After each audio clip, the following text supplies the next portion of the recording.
اب میں دعوت دیتا ہوں اپنے معزز مہمان حضرت امام علیہ سنت استاد محترم مولانا محمد سرفراز خان صفدر رحمۃ اللہ علیہ کے فرزند ارجمند حضرت مولانا عبدالحق خان بشیر صاحب وہ آئیں اپنے خیالات کا اظہار فرمائیں۔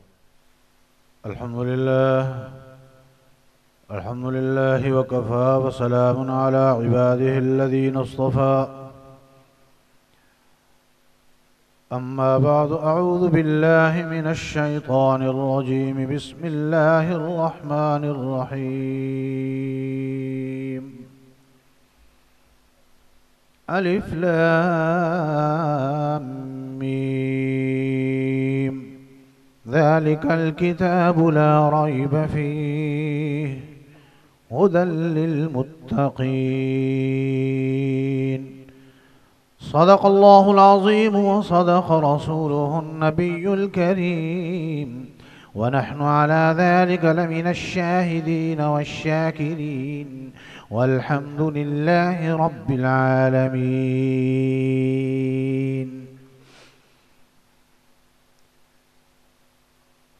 برادران اہل سنت والجماعت، معزز علماء اکرام، قابل عزت احترام بزرگوں، دوستوں، عزیزوں، ساتھیوں، میری معززہ اور مکرمہ ماؤں، بہنوں، بیٹیوں، یہ دارالعلوم انوریہ کا سالانہ اجتماع ہے۔ علماء کرام کے بیانات آپ سماعت فرما رہے ہیں، اور اس پروگرام کا اصل اور بنیادی بیان، تفصیلی بیان شہباز خطابت حضرت مولانا عبدالمالک صدیقی صاحب دامت فیوزہم کا ہوگا، اور انشاءاللہ العزیز آپ ان کے علمی اور قیمتی بیان سے مستفید ہوں گے۔ میں چونکہ ایک طویل عرصے سے مختلف امراض کی وجہ سے بیان کے لیے کہیں نہیں جا رہا ہوں، برادر محترم حضرت مولانا عبید اللہ عامر دامت فیوزہم کے حکم کی تعمیل میں حاضر خدمت ہوا ہوں۔ چونکہ تکلیف کی وجہ سے زیادہ دیر تک بیٹھ نہیں سکتا، زیادہ دیر تک بیان نہیں کر سکتا، چند منٹ دو چار باتیں آپ کی خدمت میں عرض کر کے اجازت چاہوں گا۔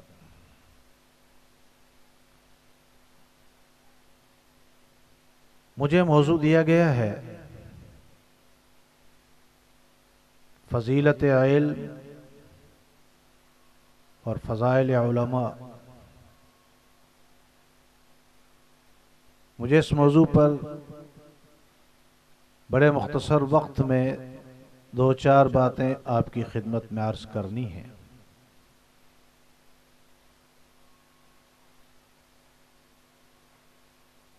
ہماری حضور نبی کریم صلی اللہ تعالی علیہ وسلم کے ساتھ دو قسم کی نسبت ہے۔ ایک نسبت ہے ایمان کی اور ایک نسبت ہے علم کی۔ ایک نسبت ہے ایمان کی جو پوری امت مسلمہ کو حاصل ہے، جو ہر کلمہ پڑھنے والے کو حاصل ہے، لیکن ایک نسبت ہے نبی کے ساتھ علم کی، جو صرف ان لوگوں کو حاصل ہے جن کے سینے کے اندر نبی کا علم۔ اس ایک جملے کے ساتھ آپ سمجھ سکتے ہیں کہ نبی کے ساتھ نسبت جو علم کی ہے اس کا حلقہ امت کے اندر ہر دور میں بڑا محدود رہا ہے۔ جن لوگوں کو یہ نسبت حاصل رہی ہے ان کا حلقہ امت کے اندر ہمیشہ ہر دور میں بڑا محدود رہا ہے، لیکن اس چھوٹے سے محدود حلقے کے بارے میں اللہ کے پیغمبر نے صرف ایک چھوٹا سا جملہ فرمایا ہے، العلماء ورثۃ الانبیاء۔ وہ لوگ جن کو نبی کے ساتھ علم کی نسبت حاصل ہے اس امت کے اندر وہی ہیں نبی کے وارث۔ وراثت ہر قسم کے لوگوں کو ملتی ہے، کسی کے حصے میں وراثت کی کوٹھی آتی ہے، کسی کے حصے میں وراثت کا بنگلہ آتا ہے، کسی کے حصے میں وراثت کی فیکٹری آتی ہے، کسی کے حصے میں وراثت کا کارخانہ آتا ہے، کسی کے حصے میں وراثت کی جاگیریں آتی ہیں۔ یہ چھوٹے چھوٹے سے حفاظ قرآن، چھوٹے چھوٹے سے بچے جن کے سینے کے اندر قرآن ہے، ان کے حصے میں باپ کی کوٹھی نہیں، نبی کا قرآن آیا ہے۔ ان کو وراثت میں کیا ملا؟ جن کے سینے کے اندر حدیث رسول آ گئی، ان کو باپ کی وراثت میں کوٹھی ملی ہے یا نہیں ملی، ان کو نبی کی سنت اور نبی کی حدیث وراثت میں مل گئی ہے۔ اب یہ اپنے اپنے نصیب کی بات ہے، اپنے اپنے مقدر کی بات ہے، اپنے اپنے بخت کی بات ہے کہ میں باپ کی وراثت میں ملنے والی کوٹھی پہ فخر کرتا ہوں یا اللہ کے نبی کی وراثت میں ملنے والے قرآن پہ فخر کرتا ہوں۔ سوچ کی بات ہے، تھوڑے سے مائنڈ کی بات ہے، دماغ سوچنے کی بات ہے۔ اگر میرے دل کے اندر کوٹھی کی قدر ہے تو ظاہر بات ہے میں کوٹھی پہ فخر کروں گا، اور اگر میرے دل کے اندر اللہ کے قرآن کی قدر ہے تو میرے نزدیک کوٹھی کی کوئی حیثیت نہیں ہے، میرے نزدیک بنگلے کی کوئی حیثیت نہیں ہے، میرے نزدیک کارخانے اور فیکٹری کی کوئی حیثیت نہیں۔ یہاں علماء کرام تشریف فرما ہے، بات کرتے ہوئے ڈرتا بھی ہوں کہیں کوئی بات غلط نکل نہ جائے منہ میں سے۔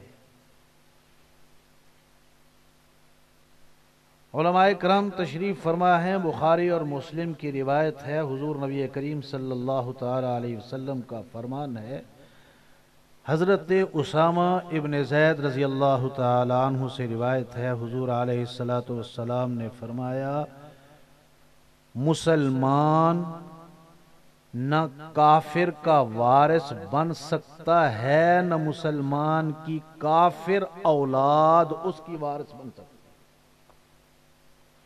کیوں حضرات؟ ایسا ہی ہے، مسلمان کا باپ کافر ہو، وہ اپنے کافر باپ کی وراثت میں وراثت کا حقدار نہیں لے سکتا، اللہ گوارا نہیں کرتا۔ اس کے سینے کے اندر میرے نبی کا کلمہ ہو اور دنیا کافر سے لے، وراثت کافر سے لے، اللہ گوارا نہیں کرتا کہ میرے نبی کا کلمہ پڑھنے والے کی محنت اس کے کافر بیٹے کو ملے۔ ذرا بات سمجھنے کی ہے کہ اللہ کا نبی یہ گوارا نہیں کرتا مسلمان کا وارث کافر ہو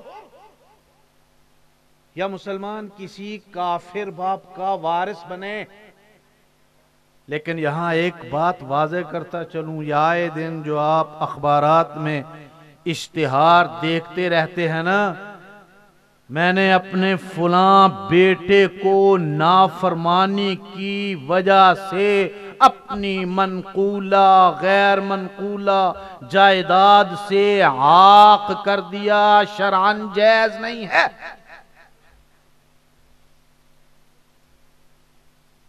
اولاد وارث اس وقت تک وراثت سے محروم نہیں ہو سکتی جب تک کہ وہ اسلام کے دائرے میں ہے۔ نافرمانی کی وجہ سے اسے عاق نہیں کیا جا سکتا، بے ادبی کی وجہ سے اسے عاق نہیں کیا جا سکتا۔ ہاں کافر ہو جائے پھر اس کا وراثت میں کوئی حق نہیں ہے۔ یہ ایک علمی بات ہے۔ میں جو بات کر رہا ہوں، خوش قسمت ہیں وہ لوگ، ممکن ہے ان کا باپ وراثت میں ان کو کوٹھی دینے کی بجائے ان کو 2 وقت کا کھانا بھی نہ دے سکتا ہو۔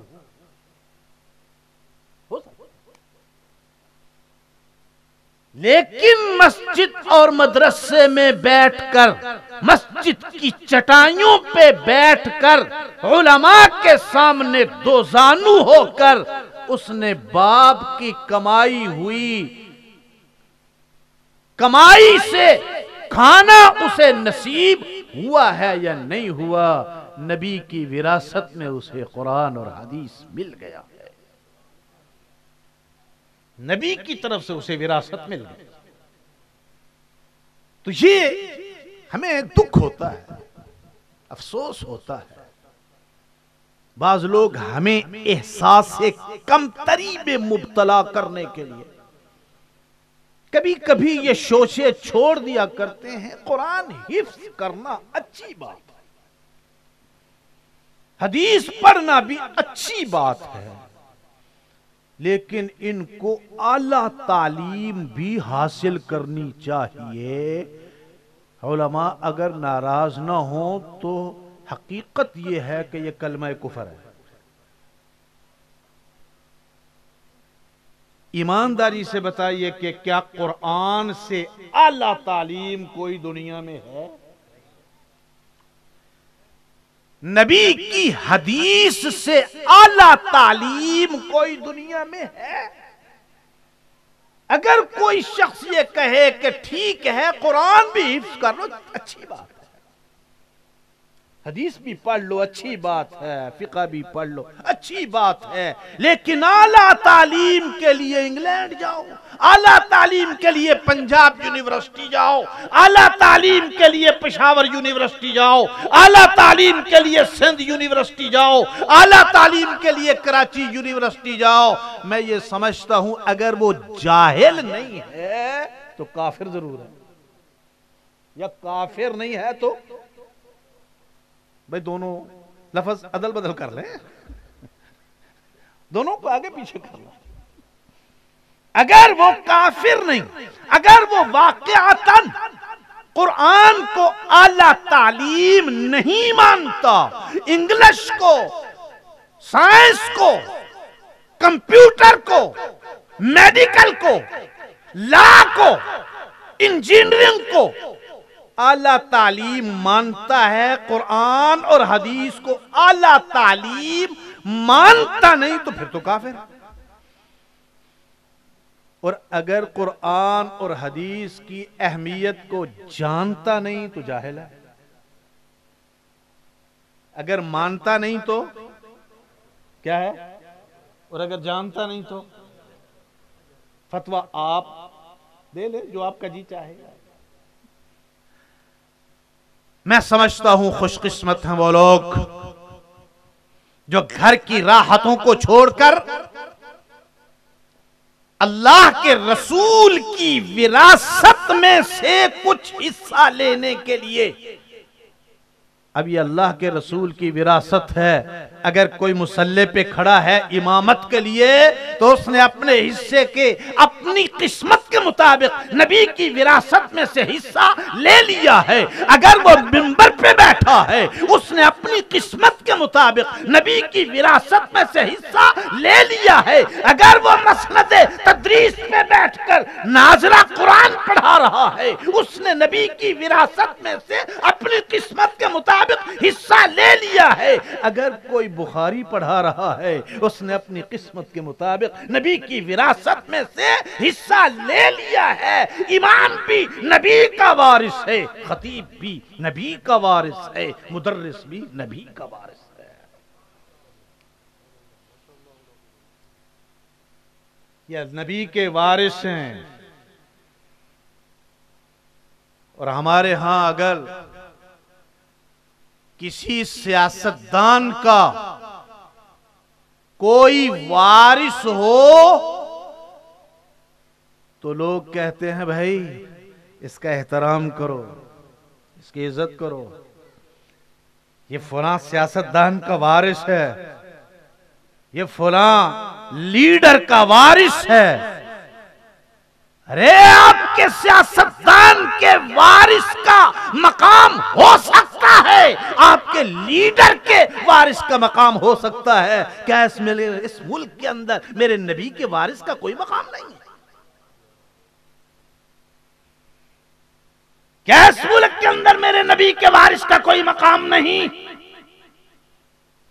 یار ایک اسے حقارت کی نظر سے دیکھتا ہے، کوئی اسے تانے دیتا ہے یہ صدقے کھانے والا ہے، کوئی اسے تانے دیتا ہے یہ سوسائٹی پہ بوجھ ہے، کوئی اسے تانے دیتا ہے کہ یہ جاہل ہے، کوئی اسے تانے دیتا ہے کہ یہ اعلیٰ تعلیم سے نابلد ہے، اسے اعلیٰ تعلیم حاصل نہیں ہے.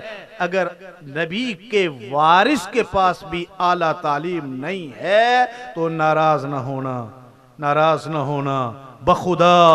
اگر نبی کا وارث بھی جاہل ہے تو اس ملک کا سب سے بڑا جاہل وہ ہے جس کو قل هو اللہ احد بھی نہیں آتی.